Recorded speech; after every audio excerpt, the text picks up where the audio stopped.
On va maintenant découvrir un joyau de la culture martiniquaise qui pourrait bientôt être inscrit au patrimoine mondial immatériel de l'UNESCO. Les yoles, des embarcations uniques typiques des Caraïbes, souvent très colorées. Elles témoignent d'un savoir-faire ancestral. C'est aussi une fierté locale. Le dossier de candidature est examiné dès demain. Dorothée Lachaud et Olivier Gardette se sont rendus en Martinique avant le confinement. Le long des côtes, le spectacle attire l'île tout entière sur les plages. Ces voiles colorées, qui fondent avec grâce les eaux des Caraïbes, s'appellent les yoles martiniquaises. Ce matin-là, entraînement pour l'équipage Las Palmas.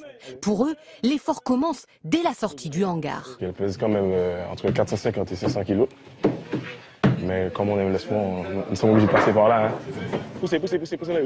Voilà. Une fois leur yole longue de 10 mètres mise à l'eau et son mât fixé, il faut être dans l'eau.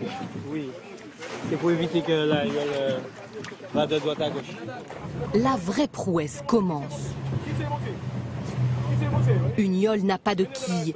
Son équilibre dépend uniquement de la répartition des 14 membres de l'équipage à l'extérieur du bateau.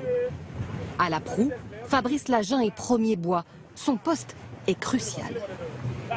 J'essaie de stabiliser la yole et j'annonce la direction de l'avant et puis j'informe s'il y a un obstacle ou pas. Voilà. Mais moi je suis censé rester au bout du bois. Comment vous vous sentez quand vous flottez comme ça au-dessus de l'eau? On plane. On plane.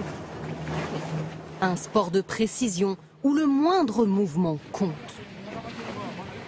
Le bras, voilà, tout bras. Voilà, tout bras pèse. Voilà, merci. Il faut caresser le bras, comme on dit. On glisser en douceur, jusqu'au. C'est-à-dire qu'il faut suivre la brise qui arrive. En même temps que la brise, on glisse. Et regardez, ça fait l'équilibre. Regardez, nous sommes en équilibre là. Entendez? Plus qu'un sport d'équilibriste, la yole, à l'origine conçue pour la pêche, est avant tout un savoir-faire ancestral. Jean-Charles Melchior, charpentier, en a fabriqué une trentaine. Pour faire le squelette, on utilise du poirier. C'est léger, c'est rigide. Il faut qu'ici, ça soit solide. Parce que c'est là qu'il y a le mât, il y a le double mât et il y a toute la pression du vent. Dans son atelier, pas de plan ni de maquette. C'est la règle.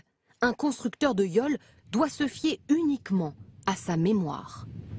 Je connais tous les caprices d'une yole en fait. Et je sais qu'est-ce qu'il faudra faire pour la permettre de flotter un petit peu plus, qu'est-ce qu'il faut faire pour la faire remonter un peu plus auprès. Ce savoir-faire, il l'a acquis auprès de son père, 92 ans, pêcheur en yole toute sa vie. Est-ce que vous êtes content de m'a construit un yole?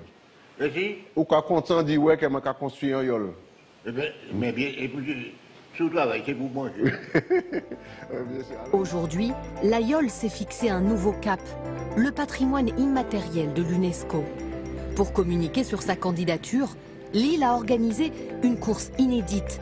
13 skippers réputés sont venus s'affronter dans la baie du Diamant. Une première compliquée, même pour les plus chevronnés, comme Loïc Perron. Étonnant, hein, confirmation d'un travail d'équipage primordial.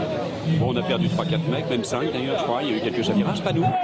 Si la candidature de la yole martiniquaise est acceptée, l'île aux fleurs rentrera pour la toute première fois au patrimoine immatériel de l'UNESCO.